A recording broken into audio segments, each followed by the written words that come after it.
And I think we are live. Welcome, Hey guys. welcome. Join us in talking about viral overload. I'm Yarrow Willard, clinical herbalist from Wild Rose College, and this is Dr. Terry Willard. He is the creator of Wild Rose College and the grand poobah when it comes to herbal knowledge in our part of the world. He's written a number of books and has been doing this for a long time. So we're here to kind of re-go through a little bit about what's going on with COVID-19, some of the herbs we can work with, some of the different things that we might want to look at as options for supporting our body and our health during these times, and to just kind of dive deeper into some of your questions and to work with what it is that might be the best course of action for us to go going forward. So Papa T, thank you for being with us, and let's get this show on the road. Well, there's so many things to talk about, and probably the most important thing I want to stamp right at the beginning of this, everything is changing so fast in the world of the COVID thing that what we say now might not be the same in 2 weeks. It's certainly some of the things that we said 2 weeks ago or 4 weeks ago or 6 weeks ago have changed quite a bit in the world. And are we full of conspiracy? Are we full of all those things? You know what? It just darn well doesn't matter. What it comes down to is we've got it. Our immune system has adapted to be able to work with this for over 200,000 years, and we've got it, and we can work with many things. So I'm really anxious to dive in. I'm just going to dive in and share my screen for a little bit before we go into the herbs. We just want to look at some of the backgrounds that were, and hopefully it will work. I don't see that. Do that. Like, I just want to say that this is not the first virus we've had. This has been a big thing on the planet for a long time. Many viruses have come along, many bacteria have come along, killed so many more people than COVID is doing right now. We have social media that's making this hype. We have media that's making this hype. And it's definitely got its tricky sort of issues in working with this virus in particular. But we've got this. We've done this. Our immune systems are ready for this if we prepare them with the right herbs and if we have the right information to know what's going on. The challenge is that so much information is coming our way that we're kind of in not just viral overload, but information overload around this whole thing. In fact, I'd have to say the biggest virus of all that's coming at us is fear. And that's a virus we want to work with quite a bit. But what we really want to do is look at it from a herbal point of view. How do we really enhance our immune system? First of all, it's useful to look at what this COVID whole thing is. Really what it is the virus attacking the alveoli of the sacs in the lungs and then filling up with kind of... Yes. Can you share the actual slide you got on? Oh, you're not seeing it? Oh, we're seeing your whole slideshow presentation. Oh, so now I need to figure out how to switch displays. Yes. Let's see if I try that. Does that change it? Yes, that's exactly what you're Okay. So this is the whole COVID. This is how COVID affects the body. So this is how COVID affects the body. The little virus gets in the alveoli sacs in the lungs, and it starts filling up with mucus. As you can see with this one over here, we have this protein-rich mucus that goes in, and it kind of coats the lungs almost like a paint, as it were. We're finding out lately that it's not really as close to a pneumonia as some people felt it was in some of the early things. It really comes down to these alveoli sacs are somewhere between a person at high elevation, let's say you're up in the Himalayas on the mountains or stuff like that, so they're suffering from that, and extremely scurvy-like, lacking vitamin C. And sometimes when you put a person on a ventilator, sometimes they need it, there's no other choices, but sometimes the ventilator are really actually going in and drying almost the paint. So in the autopsies we've been seeing over the last little while that have been reported from Italy, from China, around the world, we're finding out that it's not exactly what they thought. It's not an acute respiratory disease. One of the other things that's kind of useful to note is the physiology of bats. I don't know if this thing it's natural, it's being weaponized, or if it comes from some lab in who knows where. Does it come from South Carolina? Did it come from Wuhan? Who knows? But we do know that the bat tends to have a co-host of some type, and it comes to us. Now, this becomes fairly significant because bats spend most of their life upside down. And we're going to look at that a little bit, because what happens when you see these two individuals here at the COVID, the actual virus collects in our throat originally. But if it coats in the throat of the bat, it doesn't hurt it, because what happens is it combines with the vitamin C. Here, newsflash, newsflash. We thought that bats were one of the only other animals that didn't provide vitamin C, but we now find that it's point of need vitamin C. They produce tons and tons of vitamin C in their respiratory tract when it comes in, equivalent to us would be about 500 milligrams per hour. But if we get the virus in our throat right here, what happens is it drips down into our lungs. In their case, it won't drip down into the lungs. And that's why we get a deeper level of infection there.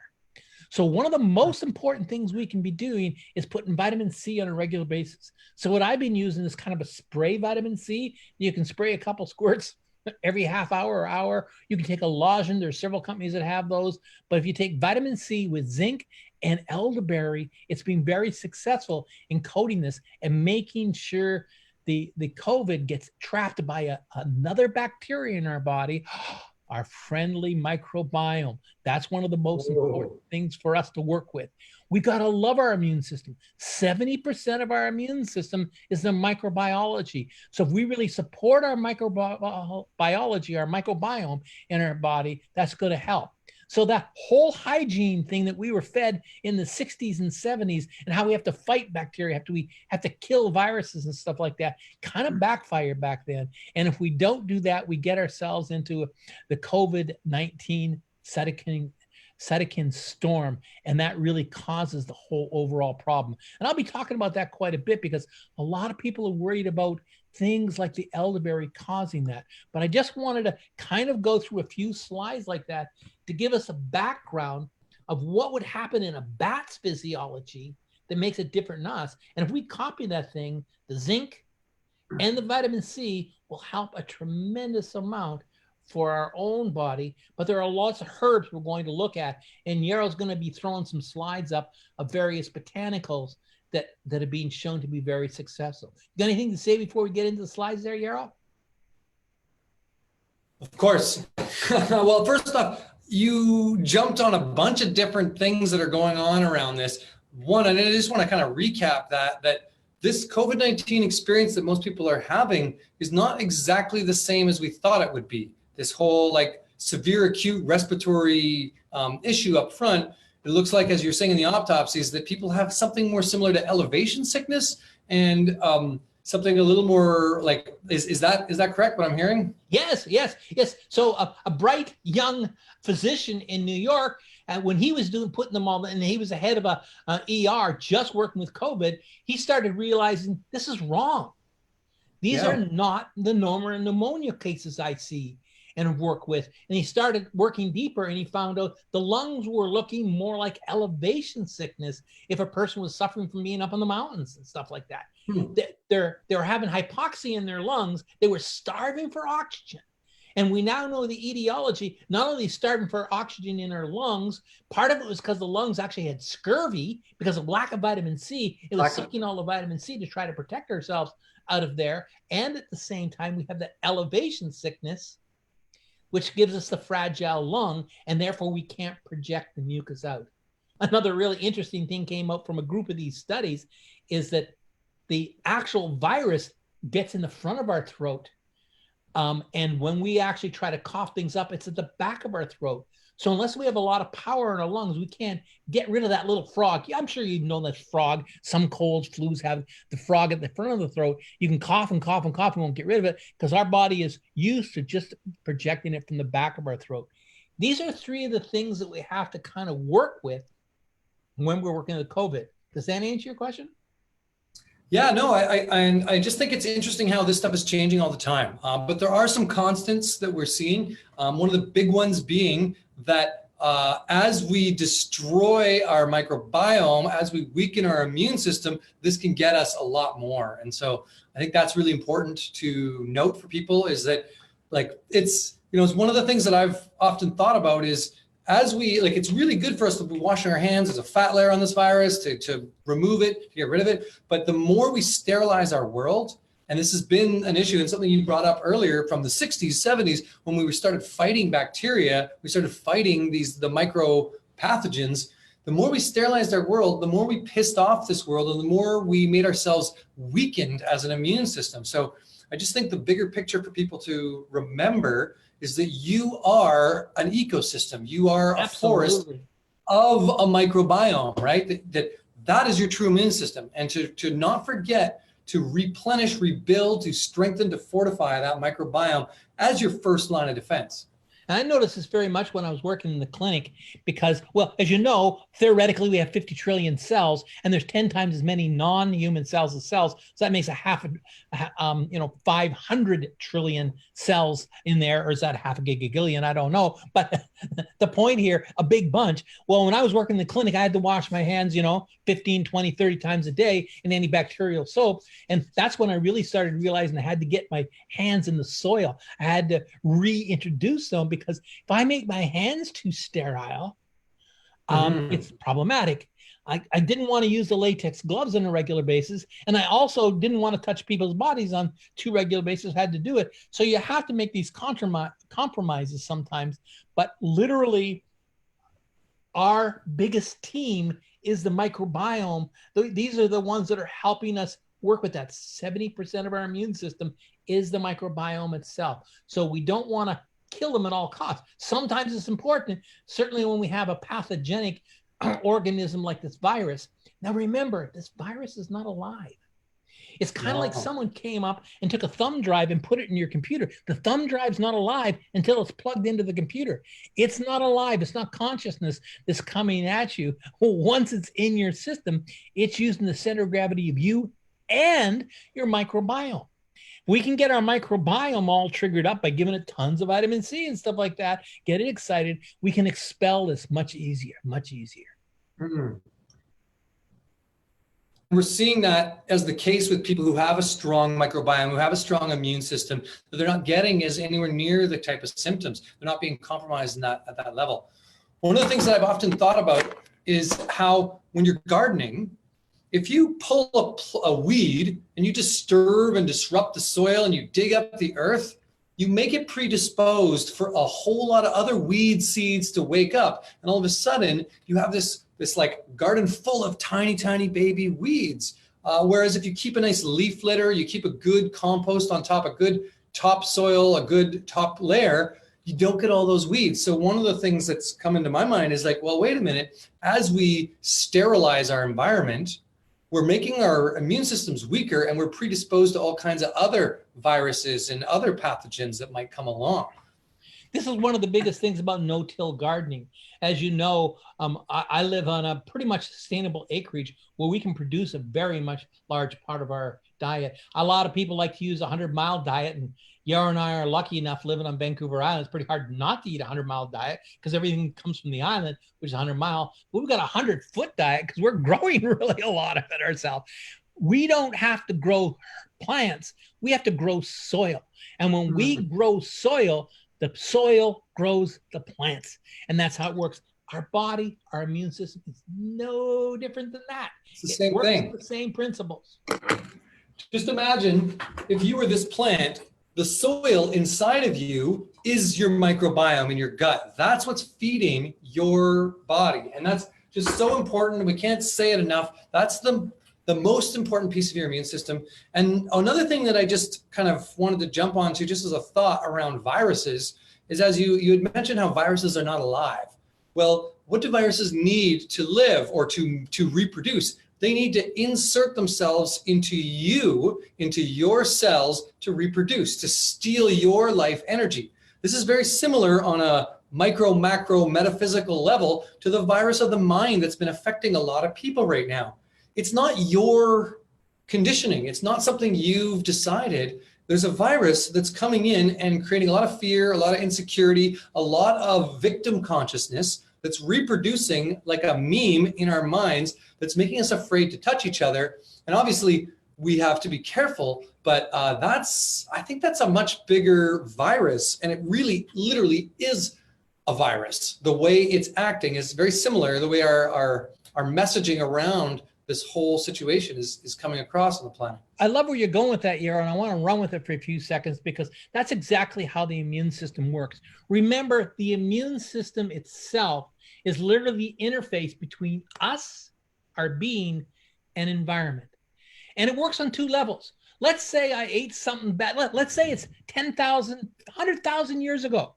And I ate something a little bit bad and I've got a bacteria in my belly. So I've got a little bit of diarrhea. So my body is expending some of its energy. Some of the immune function is going in there, creating some things to be able to work with that. And I'm walking along and it's doing its job. And I have to make sure I don't have diarrhea, etc. But it's all right. And all of a sudden I walk around the thing and there's the fabled saber-toothed tiger. And that saber-toothed tiger jumps out of there and starts running out.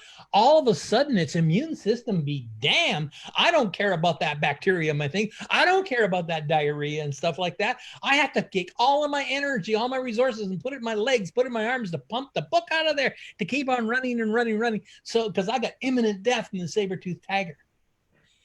Our body can't recognize the difference between the saber-toothed tiger and any kind of fear. When the amygdala takes this information, may it be too much information, may it be any kind of fear information, it literally steals the energy, steals the currency, steals the money from the body that works the immune system. I can't fight on those things. The saber-toothed tiger and the viruses are exactly the same story. If we have the emotional, mental thing of fear, then our immune system wouldn't work. So there's three instructions with the immune system are important. Terrain, terrain, terrain. Terrain being the soil. So we got to eat the right foods and stuff like that to be able to grow the proper microbiome.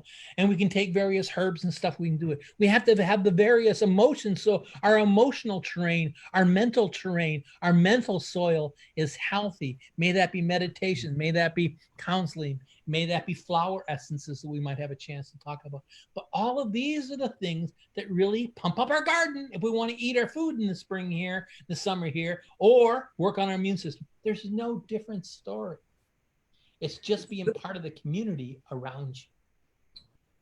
It's very simple, right? That whole awareness point. And there's been plenty of studies done on this. I think I talked about this in part one. Over 30 studies around the world have shown that people who are happy, optimistic, and not in a state of fear have up to 40% less medical bills. They actually have a better immune system. They have a stronger vibrational protection from outside influences. And so I just think it's important to remind ourselves continually through this process, especially when we're feeling isolated. A lot of us have been social distancing for well over a month now.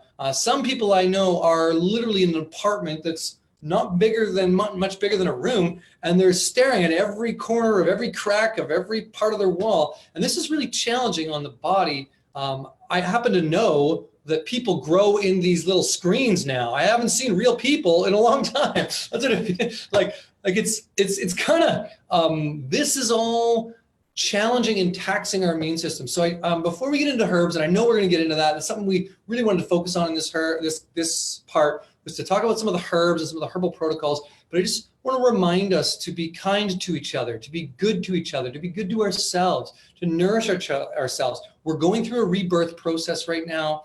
The planet won't be the same when all this is done. And hopefully we've taken time within that to find what's really important and to treat each other with respect. One thing that I've seen that's been a real challenge to me, just emotionally, because I kind of hold some of this type of emotion sometimes, is seeing people who are in the retail space who are being abused by customers because the customers are on edge and fired up, and they're just, we're not being nice to each other in the world right now. And I think it's important to not become a master debater while you're on social sovereignty. You know, there's enough master debaters in the world. Become, a master of something else. Share love, share good energy with each other, and be kind. That's all. That's just something I wanted to make sure we remind ourselves that we're all in this together, and we all got this. There are the best minds of our time looking at this from every aspect. And remember not to look too far. Even though we're doing a webinar here, sharing with you our thoughts on it, don't look to external authority so much. remember to align back into your internal authority. That's where your real immune system is. That's where your real power is. And all that stuff, I can't say it enough. Become a creator, not a victim in this whole thing. Live on purpose, not out of fear. So, all right, let's get into some herbs. Yeah, let's do some herbs. That's what we're here for. All right. Okay, so before we get into herbs, I want to say that there are so many different ways to work with herbs in this. And we got a list of a few herbs we want to talk about, but this is not all of the herbs. There's just so many different ways. I want you to look at what's available in your environment. There's also a lot of simple culinary herbs, and we talked about a few in part 1. Remember to check part 1 out if you like this one and just kind of get a little load from that one. But we're going to go into probably what I think are the top herbs, what Terry and I both think are the top herbs for this. And I'm just going to share my slideshow. We'll go up to the top and away we go. All right, so some herbs for helping. Number 1, this is evolving science right now, and some really interesting stuff has come out on alder catkins based on how they worked with SARS and how they've worked with the cytokine storm effect. And I want to leave this for Terry to kind of talk for a minute about. Well, we have found that the catkins, and the little leaves and little flowers to be very antiviral. So this really works at the first stage. And alders all over the place. I happen to live in a little bit of an alder forest, so it's very easy for me. So I've made some different types of tinctures. The tinctures seem to work really good. I got some 75% alcohol fresh ones, and I got some 40% vodka ones, just to share the different processes with it. But what has been shown to have a very antiviral thing, this is a first stage protection. So you can take, even a quarter or a teaspoon of this if you think you might be exposed, or even before you go out into your environment. Let's say you have to go out and buy the groceries and stuff like that. At the first stage, you might want to be taking a little bit more, half a teaspoon, a full teaspoon, maybe 4 times daily, just to be able to fight that in, so we have the protection. So it's more of a protective thing. It doesn't really treat it once you're deep into the whole process as much, but it definitely goes deeper than something we're going to see in a few minutes, Echinacea, because Echinacea is very surface. This goes deeper into the system and be able to work with that. And I don't want to spend too much on each herb, or we're going to take forever. Do you want to throw anything on this? I know you'd be making some up of it too. Yeah. I've been playing with alder catkins too. And I mean, I have a mission of like plant medicine is people's medicine. And what I love about alder is, first off, it's coming up right now in the right season for the right situation. So when we kind of find that in the world, it's like a little lock and key. Alder is abundant, it's easy to find, and it's in the right environment right now to work with alder. So the catkins are one, the inner bark is another one that they've been looking at for the cytokine storm effect. But what also is amazing about alder is it's been used for a number of other viruses. It's been used for hepatitis, it's been used for HIV. And like I was saying, it was one of the first ones they looked at for SARS. It's being heavily studied right now in China, specifically to work with COVID-19. And there's not like tons of people that work with alder, but I feel as though this is one of those emerging medicines that is perfect for our time. So if you live in an area where alder grows, I recommend, if it's not in pollen season right now, if it's not got these little catkins on it, that you take the inner bark and, like Terry said, put it in, either dry it out. It's really easy to dry the bark out and put it in 40% alcohol, or take these little catkins, fresh and bark fresh, and put them in 75% alcohol, as much as you can possibly fit in. Make yourself a little tincture. It's just an easy way to work with a really abundant medicine that's not just good for antivirals. It's got tons of vitamin C. It's got tons of other really awesome flavonoids in the pollen there. And it's the just phenols of the flavonoids, as you report in the corset and stuff like that, are so good for this whole overall immune system thing, which is great. One of the things that's important to note, though, it doesn't seem to matter which alder you get. So if you're up in Alberta and you just got the little alder bushes, they work just as good as the big trees here. Doesn't matter if it's red alder, black alder, any of the alders seem to work interchangeably. So I think it's a good one. And even if you don't get COVID, this is going to help your immune system either way. So it's one you can easily pick, and more power to people's medicine. All right. Yeah, it's a great one to have for next fall's flus and stuff like that. May it be a COVID, may it be something else. It's a good one to have on hand and so easy for everyone to make. And I think the beauty of that is that once you make a tincture, it lasts forever. So if you don't know how to make a tincture, check us out at Wild Rose. We've got some great stuff on making tinctures. Join the Wild Rose Village if you're interested and learn more about herbal pharmacy making and all that kind of stuff. Okay, so we want to talk about trees first off. The next one is also in season right now, at least. Right? My car is covered in this stuff. Put a new greenhouse in, and my solar panels are almost greenish yellow right now with all of the pollen that we have in our forests. It's pollen season. So obviously the other thing we have to deal with right now is allergies. And before we get into pine pollen, because it's amazing, just know that a lot of people are like going to their doctors right now concerned about COVID-19 because they have pollen allergies.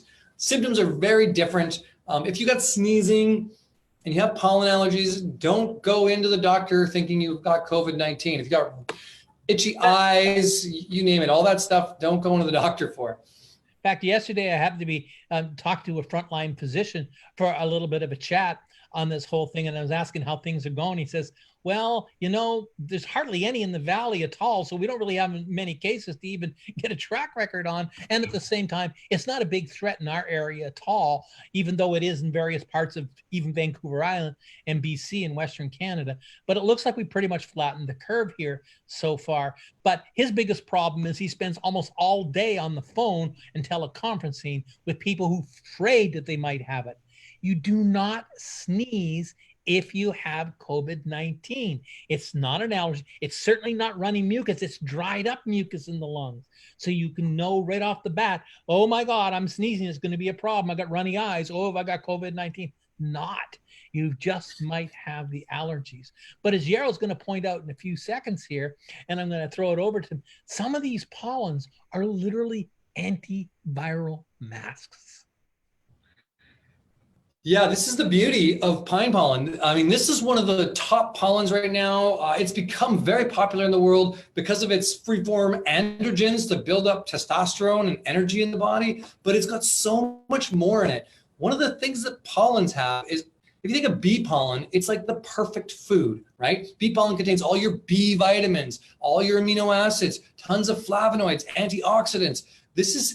A lot of this comes from the pollens directly that they get from the flowers. And when we look at pine pollen, we see that this one is far more than just free-form androgens. It's got all kinds of quercetin, like huge volumes of flavonoid groups, these antioxidant protective compounds. It's got some vitamin C in it. It's got glutathione. It's got coenzyme Q10 in it. It's got a ton of free-form amino acids. This is a super potent, nourishing food source in that sense, and it's really good for stifling viral load and increasing the immune system and the body's resilience.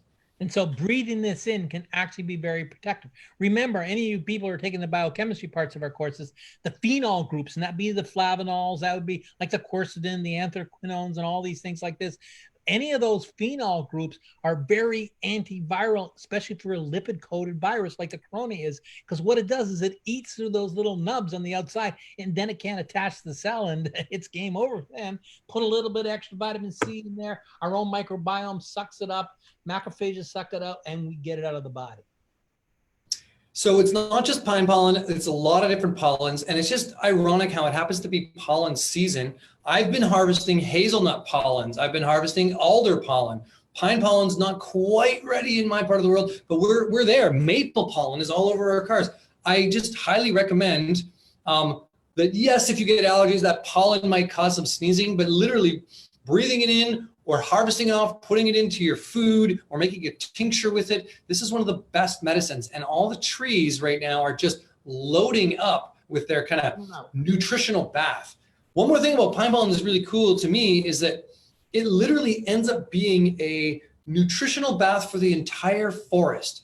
This lays down tons, like hundreds of tons of pollen fall onto the floor in the forest every year, and they are basically fertilizer for everything to grow more vigorous and more protected. This is how it works in our body as well. So I recommend this one, but pine also has other qualities to it. It's not just the pollen, it's in the needles, and it's in all of those conifer needles. It's the antiviral essential oils that we breathe in when we go out into the forest. So Pinene, the lamelline, all these things are extremely antiviral. They open our lungs. They give us more oxygen carrying capabilities. So that forest breathing, walking around in the woods if you have a chance, even through a park, or even looking at that tree, as they say, hug a tree, not a person these days, you might get a little bit of an antiviral boost. Yeah, I think that's a really important piece for people to remember, is that get outside into natural settings. It helps your microbiome, but it also has these antiviral essential oils that are really calming our system. It's bringing us back into our body. All of these qualities are really important for right now. Okay, moving on. Here's another herb. Terry, I'm going to let you start with this one. Andrographis is a potent antiviral, king of the bitters. Take it away. Whoa, yeah, it's bitter. It's used most in China, and it's also heavily used in Ayurvedic medicine in India. And it's actually been shown to work on swine flu. It's been shown to work on SARS. And these are not just, geez, I think they might because I saw a person in my clinic. These are clinical double-blind studies that have been shown. They've definitely double-blind studied in various colds. It takes a cold that usually might be a 7-day length and puts it down to a 3 to 4 day length. So it's antiviral and flu mechanism, especially in the Cronus group of viruses, has been shown to be quite strong. And so I think it's one that's missed by really a lot of people. Again, it comes out of the Chinese tradition and it comes out of the Ayurvedic tradition, but these are still first phase ones. These are when you come in contact or you don't want to come in contact with being able to do it. But the bitter aspect here really works in the liver, because one of the things happens is when the coronavirus gets in there and causes all that problem in the lung, it breaks off the hemoglobin in the red blood cells, so it can't even carry the oxygen in the first place, and that goes over and affects the liver. So this can also work on the liver and protect the kidneys, so they don't become collateral damage of the warfare between this virus and our own immune system. It'll somewhat shut down cytokine storms, but it's nowhere near as good as the medicinal mushrooms we'll talk about momentarily. Yeah, the bitters, all the bitters in general, stimulating and supporting the liver. You know, the old thing in herbal medicine, when in doubt, treat the liver, get things moving.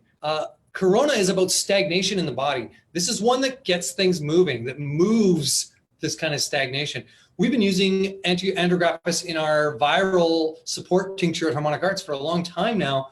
And it's supremely bitter, but you know, you add a few things like licorice to it and it starts to taste okay. So this is one, if you're gonna work with, I highly recommend you put it in formula with some other good tasting herbs. Okay, but you know, we wanted to talk about these two, Echinacea and elderberry. This is one of the questions that people keep coming up. Echinacea, elderberry, cytokine storm, Echinacea, elderberry. What is it? What do we do? So Terry, again, I want to get you to just sort of shed some light on that, because there's, no matter what I post about this or anybody posts, somebody comes in and says, elderberry is bad, you shouldn't be talking about it. And elderberry is a great herb for viruses. There's been a lot of study around how, and these are meta studies, not just individual studies. There's even meta studies that have grouped together 180 other studies of showing how it works in the viruses, how it works on SARS, how it works in these things. Now, back in 2001, we can find that there's a little bit of a mention in one paper. It showed that elderberry actually stimulated a cytokine, which is kind of a communication system in the immune system, to be able to work. Never say anything about how bad or that it was bad. Never say anything about cytokine storms or anything like that. But from that one little wee piece of information, someone got on that, oh my God, we're going to get cytokine storms. Because cytokine storms was a really bad thing in the SARS, but it was for the young people. That's why if anyone was around with the SARS, and I worked quite a bit on this in the clinic, it was really affecting the young hockey player, the 14 or 15-year-old real strong. It made their immune system attack themselves. Now the cytokine storms are affecting the elderly people, the compromised people and stuff like that. Completely different thing. But absolutely for sure, The elderberry is not causing this. There's been all kinds of study of this since 2001, 2002 in that area. I'd have to say the best paper on this is done by Donnie Yance, and I've listed it on my Facebook page. You can see that, or you can just go to donnieyance.com, or we can put a link here. He's got a very clear, elegant argument of showing how it works. To protect our body, to work with the viruses and stuff like that. And for sure, it doesn't cause any kind of cytokine storm. So I'm very confident with it. Not to mention, it's easy to give a person. Oh my God, you can give a kid this really easy. I mean, it tastes great, huh? I mean, it's like soda pop. How many gallons have you made lately, Yarrow? We've been making a lot of elderberry syrup. I mean, I think I personally, when some of our team was away because of allergies, not because of COVID, but concerned, I was personally helping support them make, I think, 140 liters of elderberry syrup. This stuff works amazing. One of the things that I love about elderberry syrup too is that it kind of goes in and it paints the wall of the cell and lets it know that there's a virus there, and it paints the virus in a way that it tells the immune system, whoa, there's a virus in here, we got to protect ourselves, and it builds up the cell wall to protect it from the virus being able to enter. All of this, I think, is amazing, and the piece about it, elderberry, that I think is so great is I believe it's one of those herbs that's going to really help support the herb immunity, or the herd immunity, this whole global immunity, as more and more people start to work and get COVID-19. Things like elderberry are one of those medicines that are going to help the body recognize it faster. And so I just think it's an invaluable one to be having as a syrup, to be having as a tincture, to be putting in your tea, to be using in all different ways. Now, there's a myth related to it. If you make elderberry wine at this time of year, or earlier, sorry, when it was the berries were there, and you go out and drink it at midsummer night day, and you drink it by an elder plant, you will be introduced to the queen of the fairies. Yes, the fairy folk, the little folk that are so much dancing around in the woods, they dance under the elderberry bush. The queen does, at least, and the princesses, and you'll be able to have a joy time. I'm not sure if it's the elderberry wine that's doing it, but even if you don't get to see the fairy queen, you get to have that very delicious elderberry wine.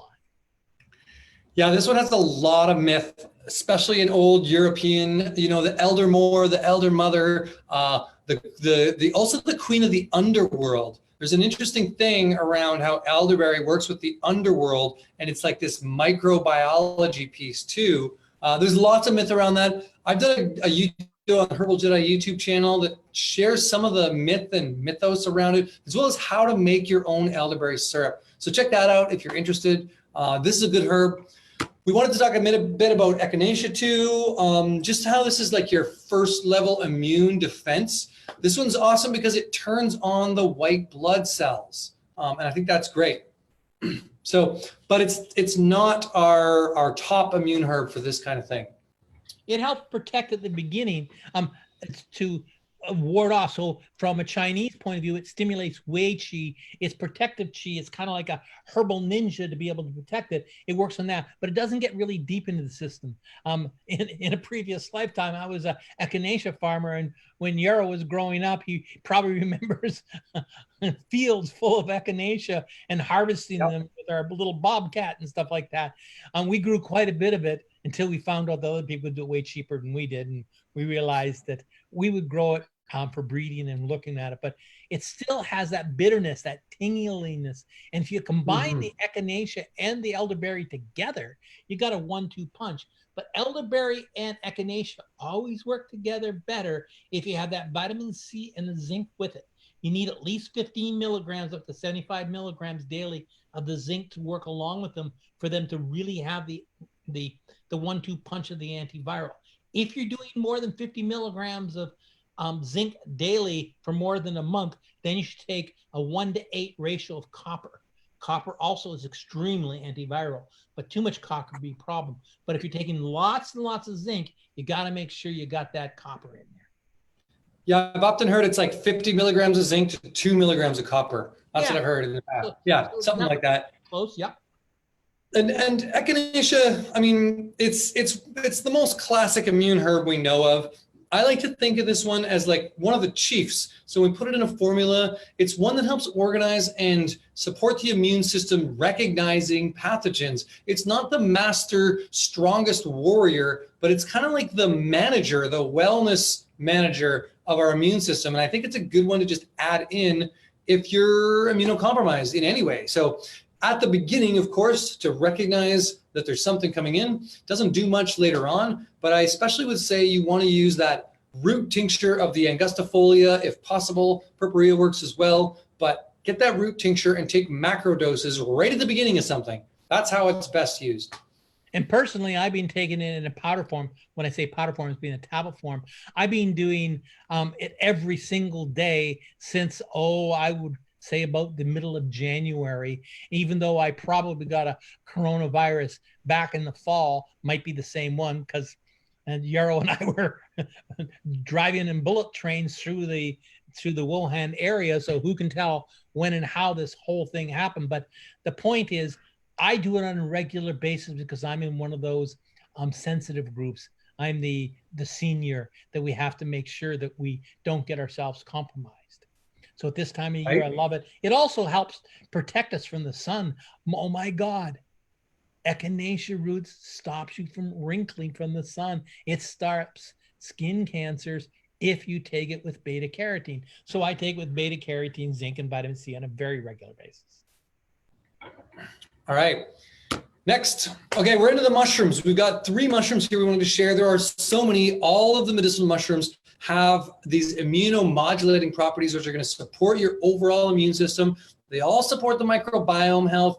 They're all just some of the best medicines we know of. But we wanted to pick kind of the top 3 for what's going on right now. And number 1 on the list is cordyceps. This one is a bronchial dilator. It opens up and oxygenates the cells. It is very supportive for the body. Probably one of the best mushrooms for altitude sickness, and that one of the best herbs in general, which is something that we're seeing as part of those symptomologies, like Terry was saying, around this. And so cordyceps is also, like, we were at a mushroom conference this year, an international mushroom conference, and it was surprising to me how many people were talking about cordyceps and all these new studies, millions and millions of dollars being put into this mushroom every year because they're realizing that there's so much more potency. We're just discovering some of the benefits to this mushroom far beyond just oxygenating the cells, opening up the bronchioles and supporting the adrenals and stress and fight or flight.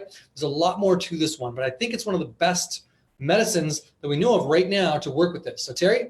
So yeah, we want to take a page out of that book of that young physician that was working in New York about the elevation sickness. It really works with that. And it works very much in oxygen transfer systems. So it not only opens up our bronchioles, it opens up our alveoli sacs, that little sac I was showing, and it helps oxygen transfer across it. It also helps it attach to the hemoglobin, and it also helps get it into the cell and work with that. So it works on all 4 levels of respiration.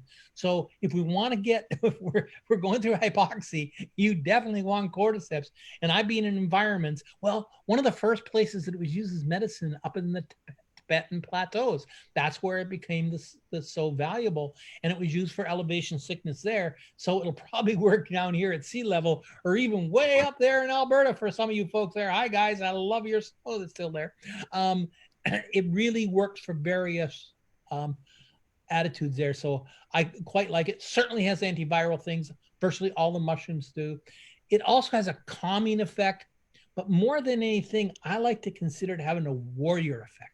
It gives us a warrior energy. In fact, the ones we've been working with mostly is called Cordyceps militaris, which is kind of that warring feature. We got to see some really interesting labs when we were over in China that were growing it and on silkworms. They were growing in all kinds of things, seeing these huge growing fields. It was quite an enjoyable event, but it really made me appreciate cordyceps even more, even though when I was in university trying to get ginseng and stuff like that during the early 70s, and I found these little bundles of cordyceps, for $200. Wish I could, when I grew up, I could afford it to be able to do it. And now I'm taking it on. Well, I take this every single day, certainly during this period of time, but I do it on a pretty regular basis anyway.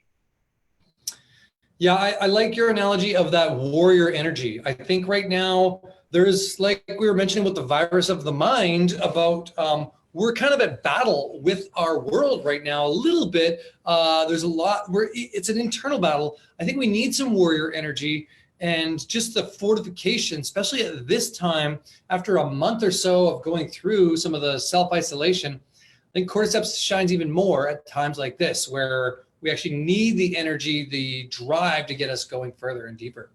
And it physically does give you more energy.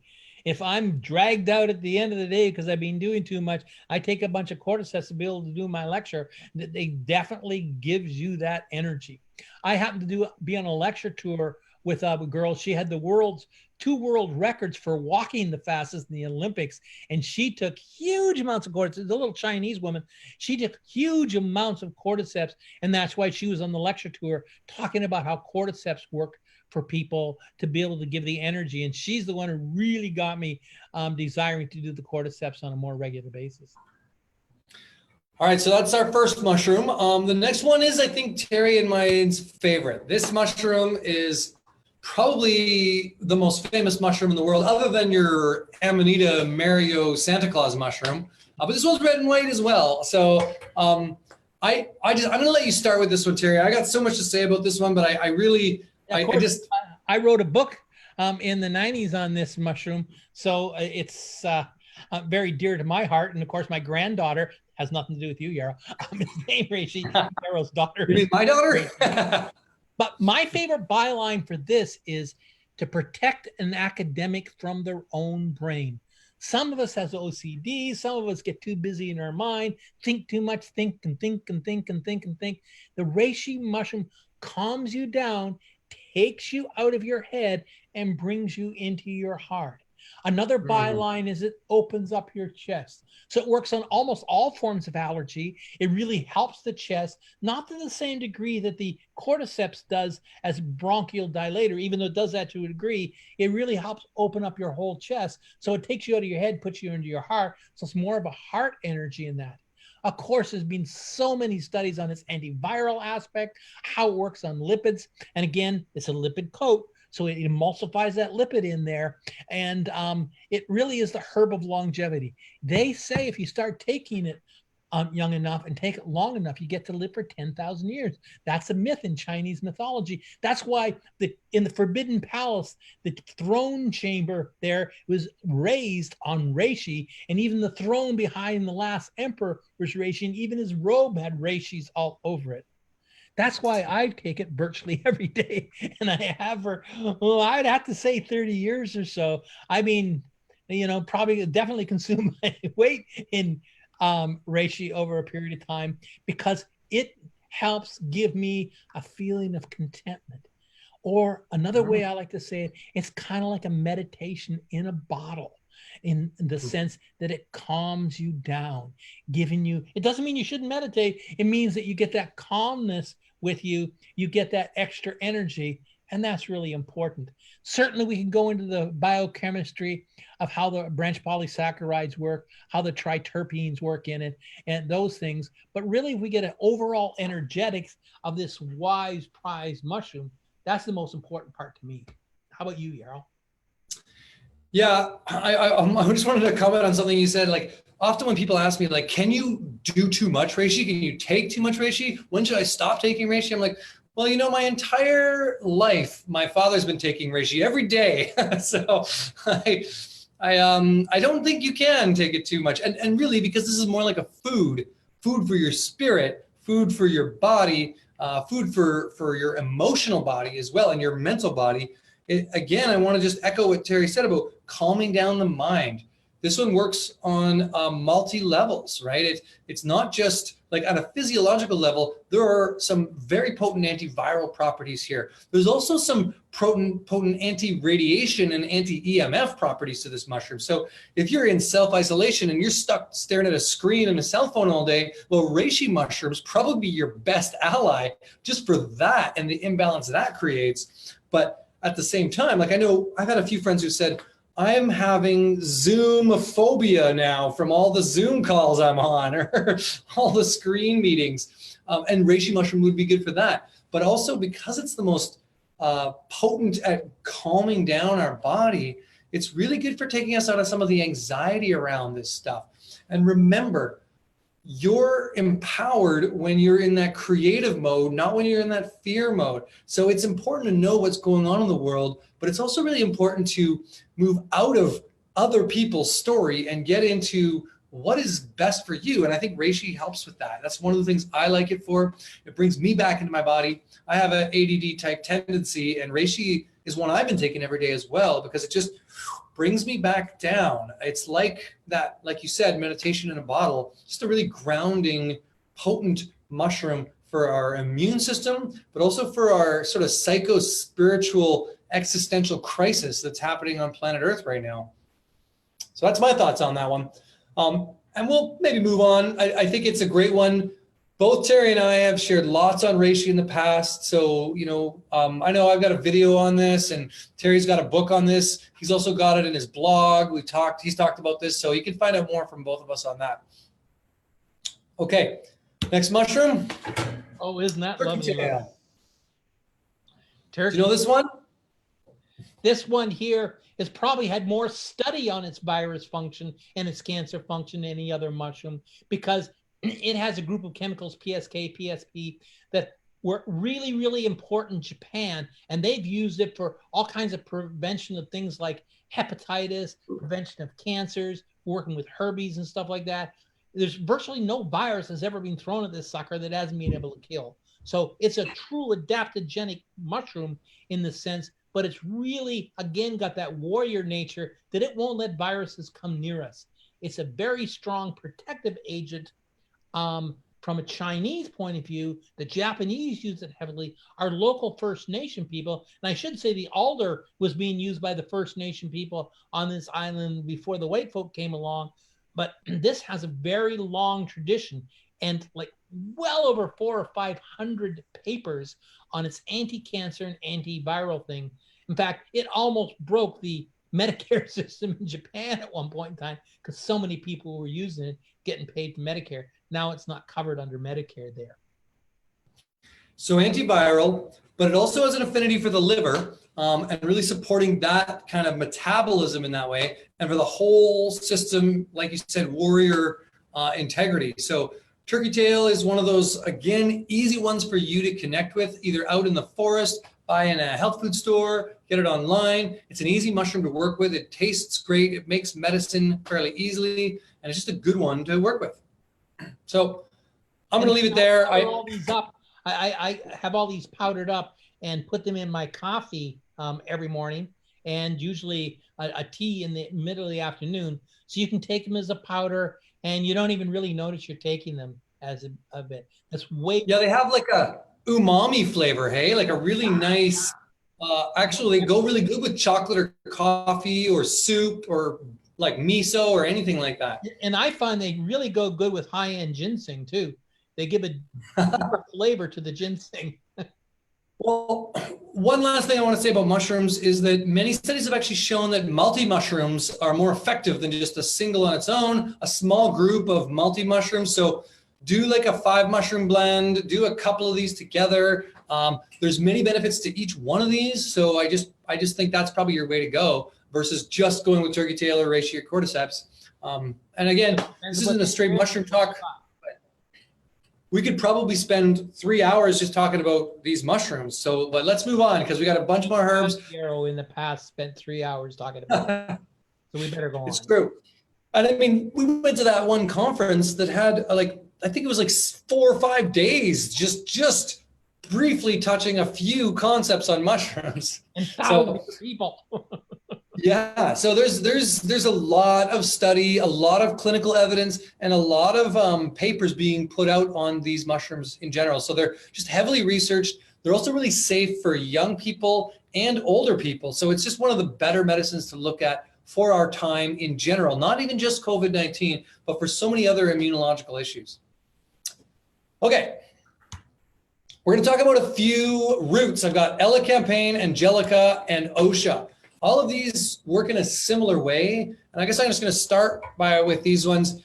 When it comes to COVID-19, one of the biggest issues that we've seen is this dry congestion deep in the lungs. And the very simple protocol is to moisten and transform the phlegm, to warm it up and move it out. But also we're seeing tightness in the chest and weakened musculature of the lungs, where we're not actually getting this out of us. So the herbs of choice when it comes to this are roots like Osha, Elecampane, and Angelica. These are three of my top favorite roots for working with this kind of thing. Osha being my number one because I think it is the most antiviral. The bears dig this root up in the spring as a way to move out all the phlegm and congestion and stuff that's been stuck in them all winter long. Its other name is bear root. So this is just a great medicine, has a strong phenolic kind of compounds to it. When you take it, it goes whoosh and moves right out of your body, any kind of thing that's not serving you. So it's one of those ones to clear and let go of what's not serving you in the lungs, but has that deep antiviral property too. So I love nibbling on this root, but I also love making a tincture. We put this in our cold defense, put this in our lung and cough syrup at Harmonic Arts. We put it in those kind of blends because it is such a potent herb. Whenever I look at Osha, I can't do anything else but immediately think of one of the great herbalists of the past, Michael Moore, who was a very big bear of a man, to say the least. And he really liked it for being able to get that, he'd call it the gunk, to get the gunk out of your chest, just to be able to get rid of it. A very elegant speaker, even though he spoke in biker language, but he was the official herbalist to Janis Joplin and the San Francisco Hells Angels. So he did have the right to be able to do that. But it really gets in there deeply and moves the things out. But your Elecampane liquefies it a little bit better. And the Elecampane is used in confectionaries and stuff like that. So even though the Osha is a little tough to take, this one here almost has a confection quality to it. So it blends together really well in a syrup to be able to get rid of the phlegm, liquefy. Licorice will do the same thing, by the way, to a degree. But Elecampane, we had some great ones growing on our farm in Alberta, and it has this nice nature to itself. It looks beautiful, but it's really good at moving the phlegm. We have to liquefy the phlegm. So if you're around the COVID, you want to make sure you're drinking lots of water, warm water, hot water on a regular basis. Teas and stuff like that are great, even soups. But the Elecampane, if you get that in there, it makes everything a lot looser. Yeah, I think this one is one of the deepest lung tonics for toning the musculature of the lungs and moving all that stuff out. I love this plant. We grow it too, and it's like 9-foot tall sunflowers, these little mini sunflowers, and these roots. Like look at this picture. Sunflower, because they have little fairy petals on them, or ligulates, should they really be called. And I mean, you look at this picture, what a gnarly root. These are huge. Look at the thumbnail there. Like they're just these massive roots. And I know every time I try one, it's just spicy and warming and invigorating. You can see that it moves stagnation. This plant moves stagnation wherever it goes. How it grows and how it shows up is like that. But, you know, it also has a lot of old world European folklore. And one of the things that you're talking about, the elder and the elder mother and the queen of the elder, this one is known as elfwort, and it's the concept is it's actually for spiritual wounds, for an elven arrow. When you get hit by an elven arrow, which is what the mind virus is in my belief, it's an elven arrow, which is a leaky spiritual wound that's hard to get rid of because you can't see it, but it's stealing your energy. Elecampane is a protector to protect you from outside influences that are not serving you, that are foreign invaders. It's a great one of those Wei Qi protective kind of warrior herbs. And so I just would invite people to look to formulas that have Elecampane in it for all your colds and flus at a deeper level, but especially with ones like what's going on with COVID-19. Okay, so another one, Angelica, just to touch on this.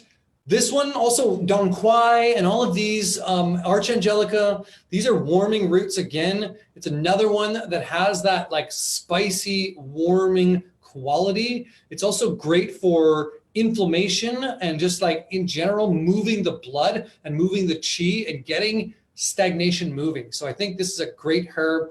If you don't have Osha or Elecampane, this would be the next one I would look to in that kind of family of those types of herbs. when you consider it's named after Archangel, that in itself should give you a little bit of evidence that the ancestors, the medieval people, really felt that it had an awful lot of spiritual tenacity to come along with it. Gabriel, to be able to cut through everything, be able to cut through the mucus. And it has that kind of interesting flavor that even when the leaves are really young, I put them with my eggs, put them in salad. It's quite related to lovage, which I do the same thing. You've got that kind of same flavor in there. Celery. We had that in our salad tonight, and it was absolutely excellent. Really feels like a good spring tonic. Yeah, I think it is. It would be a good one as a spring green right now. And look at these flowers. I've been seeing images like this all over the place these days, and they're images of COVID-19. So anyway. Jeez, an arc of signature. Right? That doctrine of signature archangel root here to help us move out what no longer serves us. All right. So another immune herb that we wanted to talk about, and I just think is really interesting, is this symbiont, Usnea, which is a lichen, but it's also an algae, and it's also got a bacterial combo to it. It's a 3-part organism that all works in symbiosis to help the forest breathe better, to open up the lungs of the ecosystem of planet Earth. It's highly antibacterial, highly antiviral, but in a very different, more gentle way than most of the other antiviral herbs. This is like what we call the Xiaolin Ninja, or I call it the Xiaolin Ninja of the viral world, because it cuts in and shuts down and blocks out and doesn't work like a fierce warrior like the elecampane and the OSHA root might do. This is much more of a gentle one that stops bacteria and virus from reproducing. And so I just think it's a good herb to think about and to look to in some of your formulas if you're going to work with something that might help with COVID-19. Its other name is old man's beard, and you can see when you're an old man like myself, we have these beards. But besides that, it comes along that we have to use kind of a gentle wisdom because we don't have the warrior strength anymore. So we have to be able to kind of cajole it in a different way. But there's no question that Usnea was used both by the First Nation people in this part of the world. It grows quite a bit on our island here, and it's being used in the scientific literature and being used by herbalists for a long time. So it's one of those great ones to be able to collect and be able to use. And it's just a different way of working with viruses, right? So sometimes one of the beauties when it comes to herbal medicine is we look at this holistic spectrum of healing. We're looking to deal with the terrain, not just the specifics of the individual virus. That means that we might want to work with a few different herbs in a formula that work together and affect different aspects of this. So we're not just coming at it with a front line. We've also got this back line defense, and we've also got these supportive allies. So these are some herbs, a few of them, but you might add things into a formula like some ginger or some cinnamon or some licorice or some of the other herbs we're not talking about that are going to be supporting allies to help enhance the qualities and mobilize some of these power herbs that we're talking about. Whenever we're talking about the immune system, we're talking about supporting the community inside of us, our microbiome. We keep on going back to our terrain and stuff like that. Usnea itself is a community unto itself. As you say, it's 3 different organisms making up that sucker. They're living in a mage-trois, a community, a cooperative group to be able to support themselves. So each one's pitching into their own thing to be able to create a great presence for itself. And it kind of looks like it's just blowing in the wind like gossamer there. Yeah, and these things grow only a couple of inches a year. Like this is probably a 10-year-old Usnea right here. So, but sometimes you'll see ones that are like 1.5 meters, 2 meters long. Yeah, and I'll leave it with like to grow in the old growth forests. Remember that they don't grow in polluted areas. They are there to help the ecosystem breathe better. They are part of the lungs of our earth. So they're one of those sacred medicines that could really support us in these times of crisis. All right. Lomatium. Actually, I'm going to skip over Lomatium a little bit. We'll just think of it as similar to OSHA, another antiviral root like that. But I just know we're running through our time, so I want to touch on a couple other ones. This is a potent one, Biscuit Root. You can find this in places you won't find OSHA, so sometimes I would just intertwine those two. We use it in a bronchial formula. I think it's great. I don't know, do you have anything you want to share about this or just move? No, I'm all right to skip over this one. Here's one to work with the inflammation, and that's another piece of this. So we want to get into more of the adaptogens and the overall systemic supporting herbs that can help our body fight off some of the secondary things. And so turmeric is one that's been used a lot to support inflammation, but there's a lot more. And so Terry, if you want to share a bit on that. Well, even the inflammation itself has to do with how the immune system works. So it works on that. But it really, what I like to consider turmeric, of course, there's over 10,000 scientific papers written on this in the last 15 years. So yes, it has a lot of significance. It's one of the major herbs in Ayurvedic medicine. It goes back a long time. And the reasons there's so much science on it is because, well, they're finding so much things. But without going through all the detail of the chemistry and the clinical studies, I like to say it really resolves surface, an Asian term that really protects you. It really protects it at the mode of where it works. It really strengthens the microbiome. It really strengthens the whole digestive tract and works with the mucus in there. But one of the most important and interesting thing is it turns on and functions with the endocannabinol system. What? Yes, turmeric's been proven to be just as potent on the endocannabinol system, endocannabinoid system, sorry, as cannabis. Unfortunately, it got called the cannabinoid system because of the cannabis that was first discovered, but this is kind of turning things on and really getting things moving. We have many different communication systems in our body. We have our endocrine system, which has the hormones and stuff like that.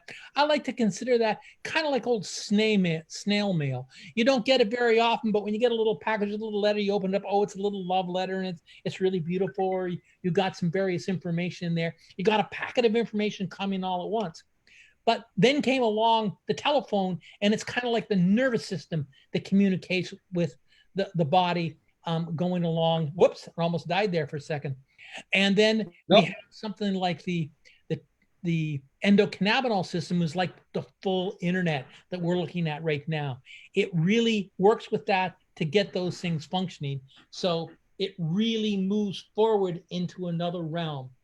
And of course, that means a lot of the things that work on the endocannabinol system also work in it.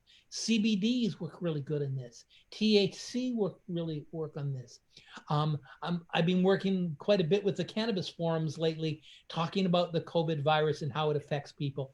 And it's really quite exciting to see how that can be able to stimulate communication inside of our body as a master system. So it looks like that's all the herbs we're going to be doing. No, we got a few more. I just wanted to take a moment, break from the slide to see both of us together, and just mention that, like, as a sidebar, because you started talking about the endocannabinol system and about cannabis, and that is one that we don't have a slide of right now. That's another one that for some people could be really helpful, those CBDs. And I wanted to make sure that those of you who are joining us from Wild Rose community, just know that we're launching a whole course on cannabis this year on April 20th, 420, where Terry's talking about 420. What a good day. but to really cannabis for healthcare practitioners, and to really look deeper at how this medicine can be working with many different situations in the body. This is one that Terry's going to be doing. And so I'm just going to take a quick minute to plug, check out the Cannabis for Healthcare Practitioners course coming out this month in just a few days. Yeah, 4 days. It comes out. It takes all the way through talking about how the phytocannabinols work, how the endocannabinols work, how the endocannabinoid system works, how the terpenes, the oils work, how to work with it. It goes through several different case studies of people who have different health problems, how to grow it to a degree. Certainly the botany is very, very interesting in that, because I've been doing an awful lot of my research in the cannabis industry since it's legal in Canada at this point in time to be able to work with that. I have a little license to be able to grow it and work with it right now. So I'm very excited about this whole course and how it's working. And we've now got, probably over 100 videos that are set up for you to be able to learn how to work with it. So it's called Cannabis for the Healthcare Provider.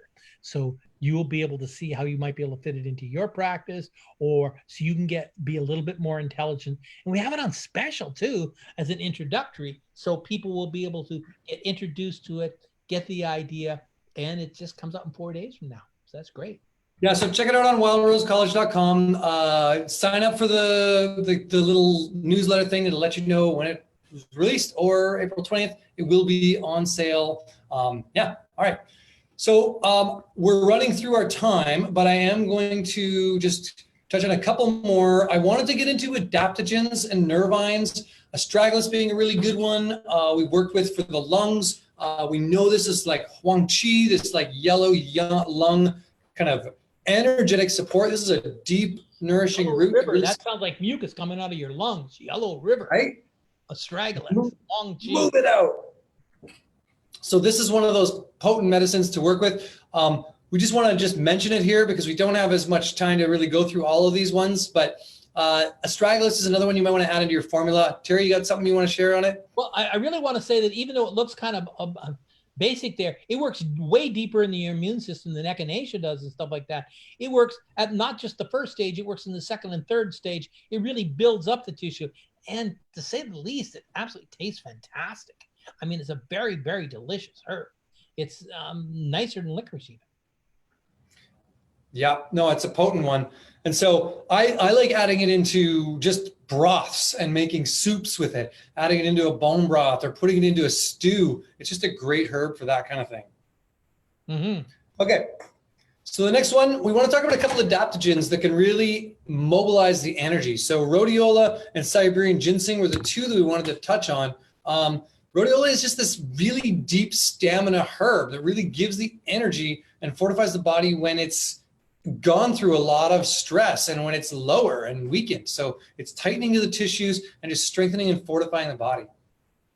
And it was originally worked on quite a bit in Siberia when the Soviet Union was still around, to be able to find things to make super soldiers and cosmonauts. So the two herbs they worked with their soldiers and stuff like were the rhodiola and the Eleutherococcus, or the Siberian ginseng. These two, the roots of these have been shown to give you way more strength. It helps you to adapt to all kinds of things, may that be biological, as we have in this case, environmental, maybe temperatures, cold and hot, may it be stresses that you might be under, and personal issues. So it can work on all different kinds of stresses in your body, really protect the adrenal glands, but just give you a little bit more oomph. And of course, it also gives you energy as it's doing that. So it's very, very heavily used in Russia and in Europe. And it grows, one of the best places in the world it grows is Alberta. We grew it on our farm there, and we brought some here. It's not doing quite as good down here in the ocean side as it did in Alberta, but it still does grow pretty well. Yeah, and these kind of herbs, some of these tonics and adaptogens are really for those of us who are not like sick right now too, to just fortify and energize the body. When we look at our immune system, we have a immune protection, and then we have acute surface level immune, and then we have chronic immune. So if we've got a lower weakened immune system, that's when rhodiola becomes really useful, or when we're not sick at all. This is maybe not the first line of defense once corona starts entering our body, but it is, or any other flu or virus for that matter, but it is one of those ones that are going to just fortify us and keep us protected. We like to think of it as like the Norse Viking warrior energetic in that sense. Okay. Siberian ginseng. This one is classic. Thing as the rhodiola. I would have to say not quite as strong as the rhodiola, even though at one point in time people thought it was stronger. But again, I take the rhodiola and the Eleutherococcus as an old man on a regular basis to be able to get these things in, to give an overall fortification, to give me more strength. And I think you would find the same with yourself. Yeah, it's very neutral too. It's not yin or yang. It's very gentle in both sides. So it's just a good balancing herb for that kind of fortification. All right, we wanted to talk about just a couple of nervines. One thing, this is kind of our last couple of herbs. We just wanted to touch in on this concept that part of what's going on right now is people are freaking out. People are having anxiety, existential crisis is going on. Our world is flipped upside down. We don't know if things are going to be the same again. And one of the biggest issues is how that weakens the immune system, and how all of that built up wind and mind, mental fatigue is, all that chatter is causing a lot of people to go slightly crazy right now.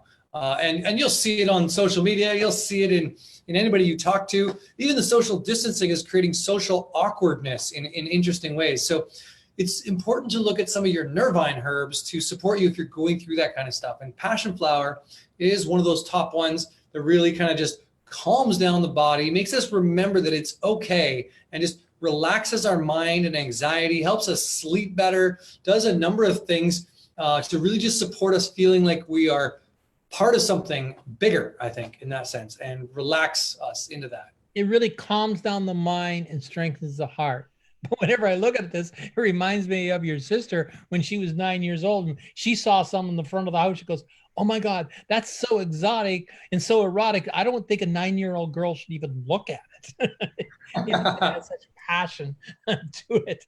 But it's really got that calming nature. It's a product of Fiji originally, but it certainly grows through California, and we grow quite a bit of it in our yard here. But it's a really calming thing. It helps us dream. So of course, if you have adequate sleep, that really helps your immune system. But even taking it during the day to keep calm, so you don't have that monkey brain, that chatter, will really help you sleep later at night. But it also calms you down for the day. All right, that's a good one. So is lemon balm. Lemon balm is also an antiviral, which is really good, and Melissa, and it calms me down. I know I love just brushing my hands through the lemon balm, and it's got it just makes me feel good. It's a great nervine. It's one of many different nervines that can really support uplifting our spirit when we got kind of like this feeling depressed or in a funk or unable to like mobilize our energy properly. This one just helps uplift us, but calms the mind down.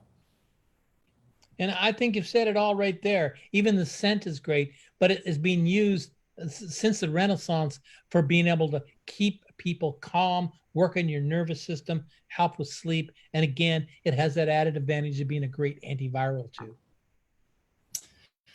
All right. Well, there's plenty more herbs. And I just want to say that, like, from us to you, this is just the tip of the iceberg. We just wanted to share a few herbs that might be useful in supporting you through these times.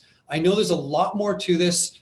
This is the beginning of the conversation. We've looked at also, and I want you to also go back and look at our viral overload part 1. If you liked this video, and kind of check out some of the other things we had to share on this. There's so much more, but we want to just be respectful of your time because we know that's your most valuable resource. So as far as questions go, we're going to look at them in the replay and answer some of your questions that have come up throughout this.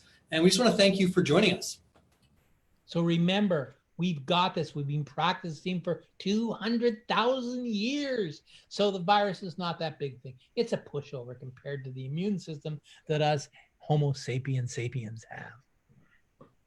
That's right. We've got this. This too will pass. And we've been bombarded by so many more, much more potent things. You look at Spanish flu, you look at the bird swine flu is as bad, you look at typhoid fever, smallpox. There's been some malaria, plagues, Lyme disease, there's been some things on this planet. It's a dangerous place.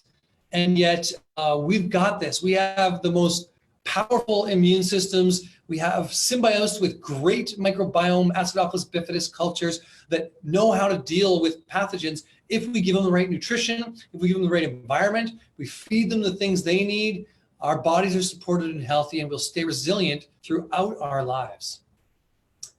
So thank you for joining us. If you want to learn more about what we do at Wild Rose College, we are an online herbal college that puts people through clinical herbalist programs, master herbalist programs, and practical herbalist programs. We've been around since the 70s when Papa Bear here started the college, and we've graduated thousands of practitioners now that are all across Canada working and living and breathing herbal medicine. If you feel called to work with plants as medicine, highly recommend you check out wildrosecollege.com. Check out our diploma programs or just Herb 101, as well as you can also check out our Wild Rose Village on Facebook. You got to sign up through the website to get into the village because it's a private village group, but we share all kinds of herbal classes. I mean, last night was Tiffany, one of our graduates, talking about female health and talking about all the different levels from a Chinese medicine perspective on how to work with it. We just did a series on Herbalist's business program, how to become a business healthcare provider. And so we do a lot of programs like that. And we just want to invite you to the conversation at Wild Rose College. So thanks for joining us in this webinar. And we'll get to you with any of your questions in the aftermath. And please share, please comment, please keep this conversation going and let us know what you like to do when it comes to working with herbs for your immune system.